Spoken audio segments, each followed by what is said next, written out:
सर्व महामानवांना व महापुरुषांना वंदन करून मी माझे मत मांडत आहे. मी गोपाल उज्ज्वला देवदास पाटील याच महाविद्यालयाचा विद्यार्थी. नुकतेच आपल्या देशाचा विचार करता योग्यच आहे असे मला वाटते.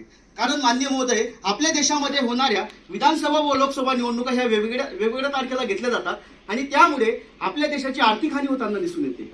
जर आपण आकडेवारीवर जर लक्ष दिलं माननीय महोदय, तर 2019 मध्ये महाराष्ट्र विधानसभेच्या झालेल्या निवडणुकीमध्ये तब्बल 800 कोटी एवढा खर्च फक्त महाराष्ट्राला येत असतो. आणि जर आपण संपूर्ण देशाचा जर विचार केला तर सरासरी 22,000 कोटी आपले फक्त आणि फक्त विधानसभा निवडणुकीवर खर्च होत असतात. म्हणजेच महोदय, याचाच अर्थ जर हा निधी एक देश एक निवडणूक जर झाली तर हाच निधी आपण आपल्या देशामध्ये कल्याणकारी योजनांमध्ये वापरू शकतो. म्हणजेच कल्याणकारी योजनांच्या आधारे आपण आपल्या देशाच्या एकंदरीत विकासासाठी विचार करू शकतो. एवढंच नव्हे माननीय महोदय, ज्या वेळेस आपल्या देशामध्ये निवडणूक असते त्यावेळेस आपल्या देशातील प्रशासकीय अधिकारी यांना गृह खातं व शैक्षणिक खात्यातील लोकांना त्यासाठी नेमणूक करावी लागते.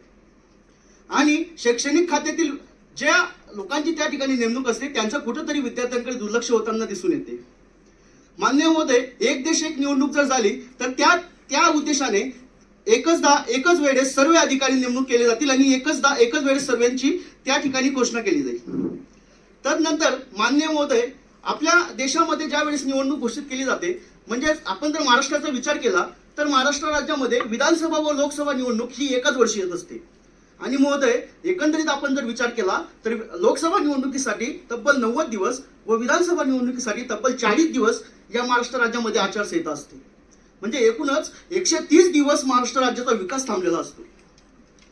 म्हणजे आणि याचमुळे महाराष्ट्र राज्यातील सामान्य नागरिक जो असतो त्याला प्रशासकीय किंवा शासकीय कामांसाठी 130 दिवस वाट पाहावी लागते. म्हणजे यामुळे सामान्य नागरिक देखील आपल्याला परिस्थितीला सामोरे जाताना दिसून येत असतो.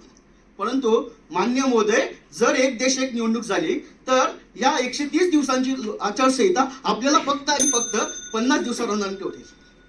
एवढंच नव्हे माननीय महोदय, आपल्या देशातील महाराष्ट्रातील विकासासाठी किंवा देशातील प्रत्येक राज्याच्या विकासासाठी याच्यावर विचार करता येऊ शकतो. आणि आपल्या माननीय पंतप्रधानांनी जी संकल्पना मांडली आहे ती विकसित भारताकडे खरंच आपल्याला एक नवीन वाट आपल्याला दिसत आहे. तर म्हणजेच एकंदरीत सांगायचं म्हटलं तर आपला प्रशासकीय ताण कमी होतो, आपला आर्थिक ताण कमी होतो आणि एवढेच नव्हे तर आपल्या देशाचा